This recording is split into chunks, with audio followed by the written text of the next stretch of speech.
Hello, welcome to the Wildline podcast. I'm your host, Dan. This is a podcast about movies and how much money they make at the box office. Today is going to be a pretty normal show. We're going to walk through the top 10 for the weekend of March 9th to the 11th. We'll touch upon, obviously do a little deeper dives in the new releases that came out. I'll talk about some of the limited art house releases that were new and some of the holdovers, how they did in that sort of post-Oscar bump period. And then we'll talk briefly about what's going to come out next week. So let's dive right into the top 10. So number one this weekend was Black Panther, $41 million total in its fourth weekend. Drop percentage-wise was 38%, which is really low. The expectation, I think, coming into the weekend for a movie like this, 45 to 50%. Certainly sub 40 is pretty abnormal. It did lose about 140 theaters, still in about 3,942 theaters overall. Per theater average for Black Panther in its fourth weekend was $10,435. Okay, that's all the nitty-gritty details. Let's talk about the context, right? It sits at $562 million right now. That puts it right now, in only its fourth weekend, at number 7 at the all-time domestic box office. It just passed The Dark Knight this weekend, which is crazy. That makes it, that makes it the number one solo superhero movie in box office history, right? At least domestically. And so it's already, we talked a lot in the last few weeks about how it's breaking these weekend records, opening weekend records. Now it's shifted towards these all-time records where it's starting to have an effect here. 562 in its fourth weekend. The next level up here is Star Wars The Last Jedi, which closed out at 619. I guess it's closed. It still might be open in some theaters. It seems like Black Panther, if it's keeping those drops, would sort of breeze past that. And then the next hurdle then is the number one superhero movie of all time, which is The Avengers, sitting at 623. I see no reason, based on what's coming out, the next real huge movie is going to be Ready Player One at the end of March here. I see no reason why it doesn't get to that level. The real barometer to me is beating The Avengers at that 623 mark. Internationally, Black Panther also just passed 1 billion, which was a big topic of discussion right before it came out. Everybody knew it was going to do fantastic.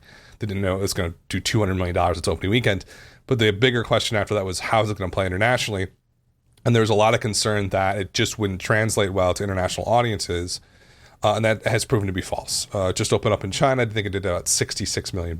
Word of mouth, I don't think was great there, but we'll see how that plays out. Doesn't really matter though. Broke $1 billion, $562 million domestically. Where's it going to stop? Does it get up to Jurassic World at 652 and hit the top 4 all time? Does it beat Titanic, which did 659 back in 1997? I don't know. I do feel like Star Wars Last Jedi and The Avengers are within its reach. Jurassic World seems like it might be a little bit out of the reach, but we will see. If it keeps having 38% drops, anything is possible.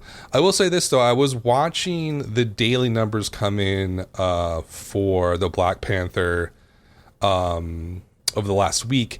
And Box Office Mojo does a showdown feature where it basically lines up a film day by day versus comparable films. And in this case, because Black Panther had one of the biggest opening weekends of all time, it lined it up with the big 4 here: Star Wars Force Awakens, Jurassic World, The Avengers, and Last Jedi. And then in the last week, it looked like Black Panther was sort of fading a bit. The Monday, Tuesday, Wednesday, Thursday numbers weren't fantastic. In some cases, $2 million, $3 million less than these other films. But when the weekend hit, it just really took off. The other films probably did, $8 to $14 million on a Saturday. Black Panther did 18. Today the estimate's going to do about 12.8 million. So what we're seeing here is those other movies were released in summer, so the weekday numbers are a little bit higher, or the holiday period. Black Panther doesn't have that. Most kids are still in school or in colleges or whatever. So it doesn't have the benefit of having those weekday numbers be elevated, but it sounds like everybody sort of waits to see this movie on the weekend because that Saturday number is outrageous.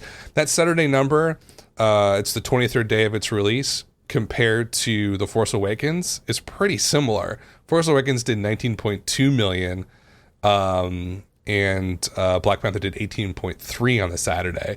So it's kind of like a weird, it goes quiet during the week and then takes off like a rocket ship on the weekends. If it can continue to do that, then I see no reason why it can't reach Jurassic World at 650. Any other milestones for Black Panther? It's, obviously it's the second biggest MCU film right now. The fact that it passed Dark Knight was a big deal. And one thing too, just to think about this, it's approaching Star Wars The Last Jedi. Think back 6 months ago, if somebody said, hey, Black Panther is going to beat Star Wars Last Jedi, that person would be considered crazy. Like, even amongst the most dogmatic zealots on the MCU fanboy side, they wouldn't even consider that. That's the whole thing. It's like, it's so abnormal that the possibility, even the concept of it, was never brought up, right, 6 months ago when we were talking about these movies, because Black Panther was looking at like highly successful would be $300 to $400 million total domestically, and now that it's blasting up into the 600s, or will here in probably the next week, it just changes the whole perception of the film. And I think one of the big things to think about with the Black Panther, just in general, is how much is this going to change the industry, and will it? In other words, is this a one-off, abnormal, sort of rogue wave success? Or is this going to inform how we predict the box office moving forward? Obviously, it will to some degree because we want to incorporate this as historical data. But is February now going to normally open to like $500 million blockbusters? Movies that do $500 million domestically? We had Beauty and the Beast last year. Maybe we should have seen the writing on the wall a little bit earlier. We had Deadpool, which did very well, not anywhere near this, but sort of opened up February as a blockbuster month a couple years ago. So I'm not sure how much of an outlier this is going to be moving forward, or if this is going to be something we're going to have to incorporate in every single model we do for the box office and predicting new films. My gut says it feels a little bit like an outlier, like the perfect movie at the perfect time. Kind of like a Titanic would have been a huge outlier that we couldn't really use to predict what was going to happen to other films, because 99% of other films wouldn't act like Titanic. I wonder if that's the case with Black Panther. On the one hand, in my gut, I feel that, but on the other hand, I think about it, it's like, I don't know, this does seem kind of a little bit like a paradigm shift towards like tentpole movies becoming bigger and bigger, and sort of the mid-tier and lower sort of art house films kind of becoming less and less significant at the box office. But we will see what happens. A fantastic performance for Black Panther, and I'm really excited to continue to watch it. Number 2 this weekend was Wrinkle in Time, also a Disney movie. Came in at $33 million for the weekend. Not great. Production budget, I think, on this was well over $100 million. Huge cast, Oprah Winfrey, all this, there's tons of marketing for this film. Actually, in Deadlines, or to sort of recap for the weekend, they walk through the marketing campaign for this film, and it's really fascinating, all the sort of stuff, all the stops they pulled out for A Wrinkle in Time. It was supposed to be a massive, massive movie. I think there's two things to look at: expectations and tracking. In terms of tracking, which starts 3 weeks before a movie is released, and it's decently accurate for the most part. It gives a good ballpark of what a film's going to do. 33 is on the low end of that tracking, right? On the lower end of that sort of that data-based guesstimate, right? The expectation is sort of what the studio believes it can do, and what sort of money they throw into it in terms of marketing. Based on the marketing campaign for A Wrinkle in Time, which was absolutely massive and pervasive, it seemed like Disney thought it was going to do much better than this. I think their expectation was opens at 50 and does at least $150 million, maybe even $200 million. So from that perspective, this is a pretty significant downgrade from that. And the fact that it didn't even sort of meet the tracking numbers suggests there was a problem here, right? And it's interesting to try and figure out, just because it's coming along. It's an African American centric film. Like, it promotes that a film for that demographic, right? So you had Black Panther, which is similar to that, but obviously played well with all different types of groups, right? Wrinkle in Time is coming on the heels of that. You're thinking, oh wow, like it's going to get this extra like boost from how well Black Panther did, but that didn't really seem to happen. And I think you can point to a lot of different things, but obviously the quality was an issue here, right?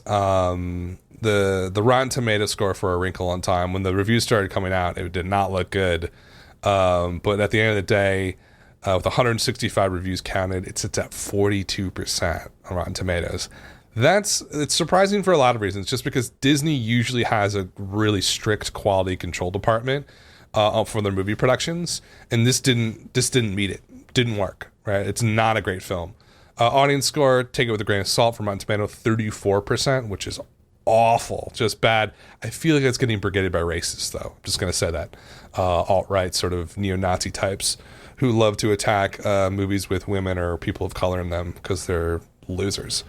But okay, we can look at other stuff. Cinema Score, which is in-person surveys. I feel like, I talked down Cinema Score for so long on this show, just because I felt like it was so antiquated sometimes.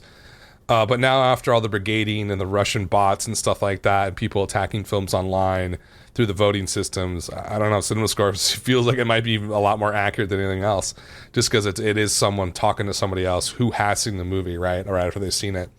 It was a B, which is not good. For a children's film like this, you want at least a B plus at the lowest. The fact that this didn't hit A minus or an A is a really bad sign.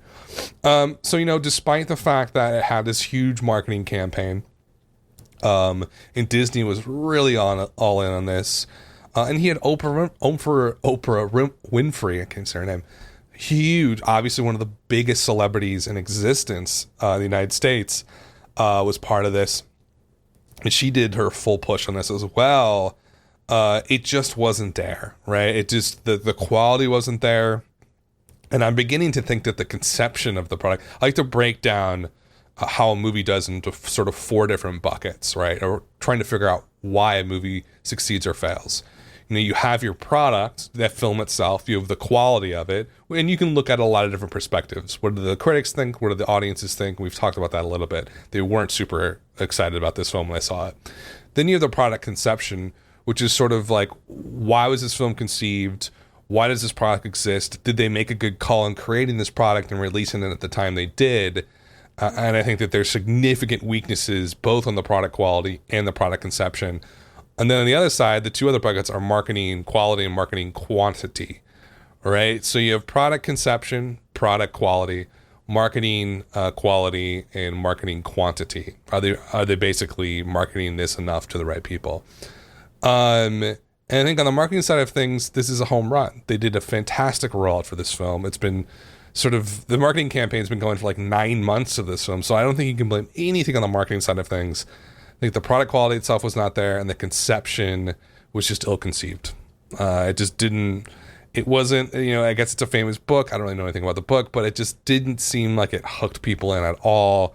It seemed like they were trading on Oprah being in it, and, there's sort of this movement to celebrate sort of different groups, ethnic groups and racial groups, and any sort of group that isn't sort of the mainstream white male, right? There's been a movement in Hollywood to sort of rectify that sort of oppression of those groups. And so movies like this seem like they're a great idea because they are promoting women and people of color. But at the same time, if you don't have a really good film, the fact that it is focused on African Americans or women of color, that's not going to really put it over the hurdle and make it a success.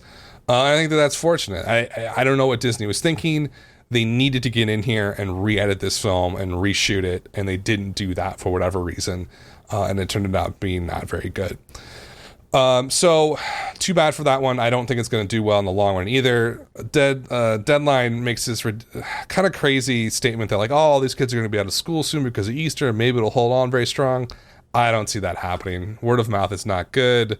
Critics hated it. It didn't open very high. There just doesn't seem like a lot of interest for this film. So Wrinkle in Time is officially a flop. If it somehow can leg it, it should be able to hit 100 million. 3x multiplier puts it at 99 million, or actually right at $1 million or $100 million. It should be able to make $100 million just based on that. But the expectation was much, much higher for this. It's gonna fall basically $50 to $100 million short of the expectation from Disney here. Too bad. So Wrinkle in Time definitely on the flop category. It might change if the drops get super, super low over the next few weekends. Then I will say that I was wrong and Deadline was right with their theory that kids are going to be out of school and go see this. I don't think that's going to happen, but we'll see. Okay, so Wrinkle in Time was number 2. Number 3 was another new opener, Strangers Pray at Night. The sequel to the original Strangers opened at 10.4 from Avarion Studios. They also put out that Halle Berry direct to VOD movie that did okay. I don't know who they are. They're brand new. This is their second release ever. 10.5 million for the weekend. Didn't play on a ton of screens, only about 2,500. Per theater average was $4,253. This is surprisingly an okay performance for a movie like this. Unfortunately, it's a terrible film. And I don't say that just because of the studio or whatever and the quality issues with that studio, but 38% on Rotten Tomatoes. More damning to me is the C score on Cinema Score. People hated this movie. The Rotten Tomatoes audience score is 64%, so I don't know how to make heads or tails of that, but a C score is basically an F. It's one of the lowest scores of the year so far. So no one's going to follow up and see this. You're looking at a multiplier, if it's lucky, 2.5, but it's going to be more like 2x, maybe even below 2x. It's probably going to end below $25 million. But, that's not the end of the world for a film like this. The marketing was nowhere to be seen. I don't think it didn't feel like they spent a dime on marketing. It certainly was not the demo to get any of the marketing. I hardly knew this movie was coming out. The original Strangers opened at 21, closed out at 52. See that low multiplier? It's pretty typical amongst horror films for whatever reason. People love to go see them opening weekend and they die off in the second and third week. Different studio this time. The sequel is it'd be lucky to get half of what Strangers did, which is not at all, I think, what they wanted. No idea what the production budget was, but did look like straight to VOD, so maybe they'll pull out some cash with this one. But that's Strangers Pray at Night at number 3 for the weekend. Number 4 is Red Sparrow, the Jennifer Lawrence spy thriller from Fox. 8.1 million, 52% drop, the biggest drop in the top 10. Some people were calling that out. That's not really anything to call out. A 52% drop is pretty normal. Per theater average was number of theaters was 3,064. Per theater average was $2,660. This movie had somewhat of a high production budget at $69 million. This is definitely flop territory. It's sitting at $31 million take so far. And that's just not where this film needed to be. It needed to be, at this point, $50 million at least, I would say. For whatever reason, this did not connect. And if we go back to what I talked about in terms of Wrinkle in Time and Black Panther, the 4 buckets of why a film does well or doesn't do well, I think the product itself is okay. The Rotten Tomatoes score, I don't know what it is off the top of my head. That's only 48%. So the quality was a little bit suspect in terms of the product quality. And then you're thinking about the conception. It seemed like a good concept. Jennifer Lawrence, big movie star. Let's put her in perfect timing, with all the stuff in Russia and how we're basically at war with Russia now. It's Cold War 2.0. Wow, the timing seems great. It seemed like a really good release date too, decently wide open in March.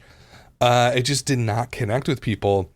Marketing wise, I felt like the initial trailer drop was great. People saw that. There was a lot of hype. Oh, cool, Jennifer Lawrence spy thriller Russia looked pretty good. But as we got closer to the release date, Fox really just screwed up the marketing. It just did not click. The later trailers were not as good. It needed to be much more alluring. as a film, which you would think, with Jennifer Lawrence playing basically like a spy, a sex spy, if you will, that would be alluring, especially to men. But it just didn't click at all with anybody. And it's not a massive flop. It's definitely a significant underperformance of the expectation for this film. And from someone like Jennifer Fox and the story that it was, someone like Jennifer Lawrence from a studio like Fox with a story like this should have done a lot better than this. And I think you really have to blame the marketing side of it. The quality was not great, but look, a movie cannot be great and still do really well at the box office. That's one of the fallacies that people have. It's like, Transformers made how much money, and they're terrible, almost unwatchable films. So that's no excuse. I just think they mismarketed Red Sparrow. We'll see if it continues to drop at 50%, it's not going anywhere. Okay, so that was Red Sparrow, number 4. Number 5 was Game Night. Fantastic 24% drop, 7.9 million for the weekend. Lost about 441 screens. That's even more impressive that it only had a 24% drop and lost all those theaters. Per theater average in its third weekend was $2,600. Total take so far on Game Night was 45. So this one opened pretty depressed. Didn't look great. But these low drops are definitely, I think, due to word of mouth. I got a really good Rotten Tomatoes score. I want to say like 80-something, 82% to be exact. Let's look at the audience score real quick on this. 84% audience score on Rotten Tomatoes. Again, grain of salt. So I think what happened here is the marketing leading up to it, I don't think was fantastic. But once people saw it, they really liked it. And that's why it's playing so well here in its third weekend. I expect it to play, it is a rated R comedy. We don't have a lot of those out there right now. I do expect it to play pretty well like this for the next, and for most of its run. Where does it end up? It's at 45 now. It costs 37 to make. That's not great right now, but if you can leg it out to, I don't even know, $80 million, that would be really, really good. If somehow broke 100, that'd be fantastic. But that would all be because of the later weekend legs and multiplier to it, and people sort of talking about it and telling other people about it, and just that word of mouth kicking in the last weekends of its run. So Game Night doing pretty well, doing okay. Kind of felt like a little bit of a flop in its first weekend, but these second and third weekends have been really strong. Number 6 was Peter Rabbit from Sony, 6.8 million, 32% drop, which is really good, but somewhat more typical for a children's film, smaller drops. Lost about 500 theaters. Per theater average is approaching the Mendoza line at 2180. Per theater, total take so far is 93.5 million. I don't even know how to read that film. I thought it would be a lot bigger than that for some reason. Production budget wasn't massive. It was 50 million. I think Sony's going to be okay with that movie doing what it is. It's going to break 100 million easily. It's going to play well probably all the way through Easter. I mean, it does kind of feel like an Easter movie. It's a bunny, right? So I think it's kind of a sort of average performance for that film. Death Wish dropped 49.3%, took in 6.6 million in its second weekend. Still in about 2,900 theaters. Per theater average is about $2,300 per theater. Total take on Death Wish so far is $24 million on a budget of about 30.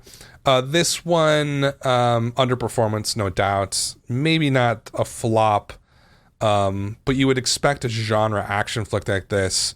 One, it's got Eli Roth directing, who has somewhat of a name, right? 2, it's got Bruce Willis, who used to be a huge star, but still has a draw. 3, it's a remake of a pretty famous film, Death Wish, from the 70s. I think it's from the 70s, maybe the 80s. It feels like it's from the 70s. You would expect this to do better than a typical winter season genre movie, and it's not. I think that's unfortunate. I would want this to open in the mid-20s, right? And I don't even know where it's going to end up, but it's not going to end up in a good spot. I would say borderline flop underperformance for Death Wish right now. Number 8 was a new movie from the aptly named Entertainment Studios distribution company. who I don't understand what they're doing. They put out 47 meters. They put out Hostels. Obviously, 47 meters did pretty well. They put out Friend Request, which was a huge flop. Hurricane Heist is going to be another massive flop for them. One of the worst openers ever. I want to say top 30 maybe, in terms of per theater average, something like that. $1,300 per theater in its opening weekend. Disgusting. That's just awful. I have no idea why they put this out in theaters. This should have been straight to VOD. Maybe they have, it costs $35 million to make, which is outrageous when you see the trailer. Maybe they have some sort of math that they do in the back end where this makes money. I don't see it making money. Massive flop. Speaking of flops, Annihilation dropped 44%. Decent drop. 3.1 million for the weekend. Lost 400 theaters. Now it's in about 1,700 theaters. Per theater average is unfortunately under that Mendoza line at 1,800. Total take so far for Annihilation is $26 million. It's so bad. Budget was 40. Expectation was this would open at like 30, I think. It's not even there in its third weekend. Really bad performance. Because the production budget wasn't $100 million, this isn't like a huge, massive flop. But this is definitely a flop. This is not underperformance. This thing has flopped. Number 10 was Jumanji, Welcome to the Jungle, which is now out on home entertainment, but it's still pulling in $2.8 million at the box office. Another insane 38% drop. Still playing in over 2,000 theaters. Per theater average is about $1,300. I believe it is approaching, it's currently at $397. It's going to break into $400 million. I do believe it is approaching Sony's all-time record for domestic box office. I have to sort of double check this really quick. Yeah, it is. So it's approaching Spider-Man, which did 403. Jumanji will go past that, it looks like, pretty easily. Now, of course, Spider-Man opened up 16 years ago, so, inflation, all that kind of stuff. But what a huge milestone for Jumanji. I actually got a chance to watch it because it is on home entertainment. I wasn't going to go to the theater and watch Jumanji. It's a well put together film. And I think when I was just following this as an outsider and seeing how it was doing over the last, 3 months now, is that how? Yeah, 3 months it's been out. I didn't get it. I just did not get why it was doing so well. But then when I saw it, it's like, oh, I kind of get it. It's a combination of like, it's really well done. It's well written. The action scenes and the CGI stuff is fantastic. I think The Rock and Kevin Hart really carry this film. It was just, at the end, Jack Black is fantastic in it. It just had and it also has a kind of a warmth to it as well. And I think that's what people want during the holiday season, is like a warm, kind of happy film, I think. At least some people, at least families. So it makes a lot more sense why it did so well. It was just a really high quality product. Not even necessarily from the artistic side of things, but just from a blockbuster popcorn movie perspective. Just really well done and well made. So Jumanji approaching $400 million. So that was the top 10 for the weekend. A couple of new openers did not make the top 10. Gringo, released by STX, but actually produced by Amazon Studios, had an even worse per theater average than Hurricane Heist, just above $1,000, almost at about $1,100 per theater, opened on 2,400 theaters. Complete another disaster. I don't know what Amazon Studios is doing. I've heard that they are kind of winding down or sunsetting their indie side of things, just in terms of maybe releasing films. I heard that somewhere. It makes a lot of sense to me. I think Netflix is sort of coming to this realization as well. You have these newer, huge, massive companies like Amazon and Netflix, right? They're trying to get into movie production because they're scared that the content that they had before obviously is licensed from other production studios. Those production studios called on and said, hey, we're not going to give this to you for $30 million. We're going to give it to you $100 million. And so I think both of those, especially Netflix, became very worried about this and started to produce their own content about 5-6 years ago. And now they're moving on to movies, and it's just not working very well. Netflix has had so many duds over the last year. They're going to put out 80 movies, I think, this year. Whatever. They have a different business model. They make money off subscriptions.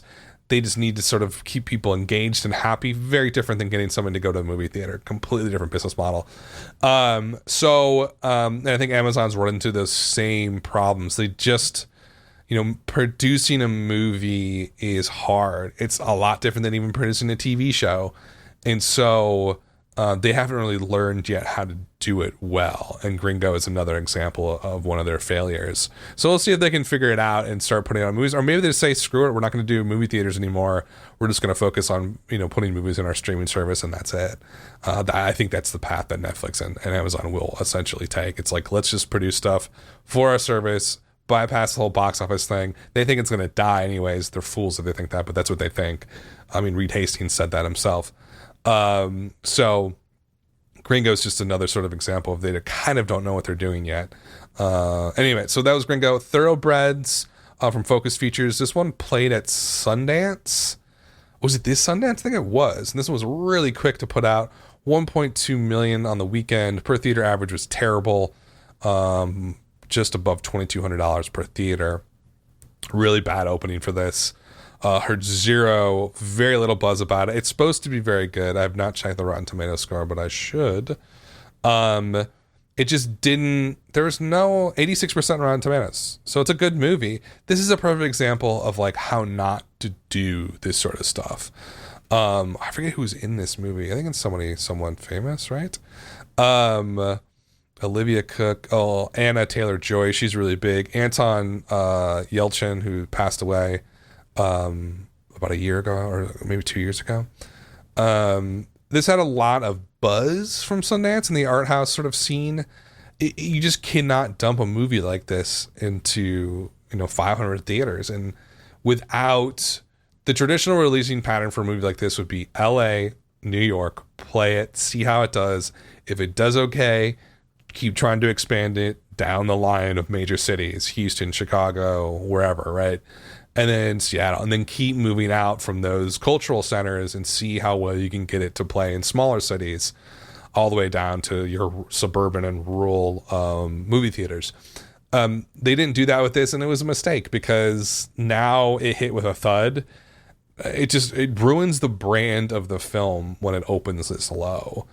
And it's pretty much DOA. Now, forget awards consideration in a year. Like, that's not going to happen. It's going to sit on like Netflix or something in like 3 months, and everybody's going to forget about it. It sucks because there is a lot of great art out there, but if it's not marketed and branded appropriately, this is what's going to happen.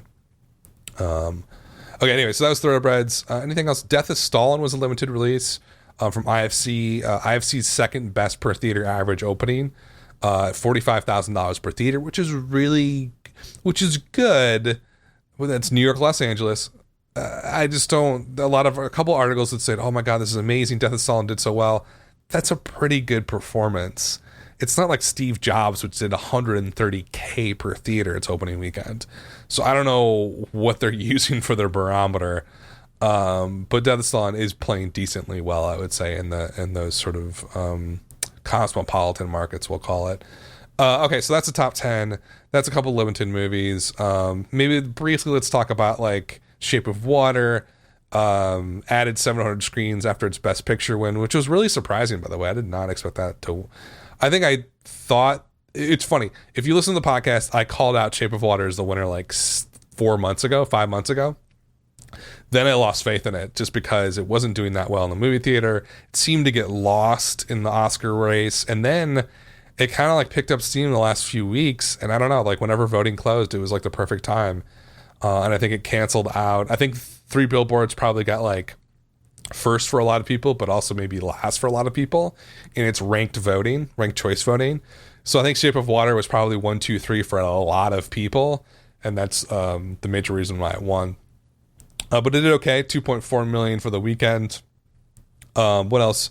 3 Billboards lost 200 theaters. I don't know why I guess because it didn't do that well at the Oscars. I mean, it won Best Actress, but it was supposed to win Best Picture, so maybe they sort of canceled a bigger expansion. The Post won nothing. Call Me by Your Name is now on home video, so that's probably going to drop off a lot more. I, Tonya, Fantastic Woman, which won Best Foreign Language Film, added 77 theaters, pulled in about 300K, which is pretty cool for a movie like that. 130% increase from last weekend. That's enough to talk about the Oscars. The Oscars are over. It's done. It was an interesting year for the Oscars. A lot of great movies. I don't think the best film won, but hey, that's what happens. Okay, so that's it. Let's talk really briefly about what's happening next weekend. The big opener is Tomb Raider, going to open on over 3,600 theaters. My guess it's kind of going to be like the 3,800 of 3,900, maybe something around that. Love, Simon is also coming out. I have no idea what this is. What is this? Action adventure PG-13. I know that guy from the poster. From Fox. I guess it's like maybe like a youth novel that looks like. I don't know. It's not going to do anything. Let's be honest. I can only imagine from Roadside Attractions. I think it's probably like a Christian film. And I think that's mostly it. Or this 7 Days movie in, I don't know how to pronounce that, Entebbe. I think Entebbe is correct. That's coming out from Focus Features. Limited wide, I'll call it, 800 theaters. Anything else coming on limited? That's what I'll say. So yeah, the big opener is Tomb Raider. This has been all over the place. Like, people have been attacking the film, saying it's going to do horrible. But the trailer drops, and the trailer's pretty good. It looks just like the last two video games, which is a little bit concerning because it's like, if it follows the plot of the last two video games, and you've played the last two video games, what are you going to see? You've basically already seen a movie of it on your TV screen, and you played it. So isn't even less, I don't know, it seems like even less an attractive thing to go do is see a movie of a game you've already played with the same plot. So I don't know how it's going to do. I get a feeling that people have been down talking this film for the last 3 months. I get the feeling it's going to do okay. Now, obviously, Black Panther's still going to do it next weekend. It's going to take that audience, they're going to split an audience a little bit. I get a decent feeling that's going to do okay. What does that really mean? I have no idea. Mid-20s, maybe low 30s, I think would be okay. I don't know what the production budget was for this. Does not say. Probably decently high. But I think an okay performance. Then we have a pretty busy weekend after that. Pacific Rim Uprising, Sherlock Gnomes. We're kind of getting into the Easter holiday there.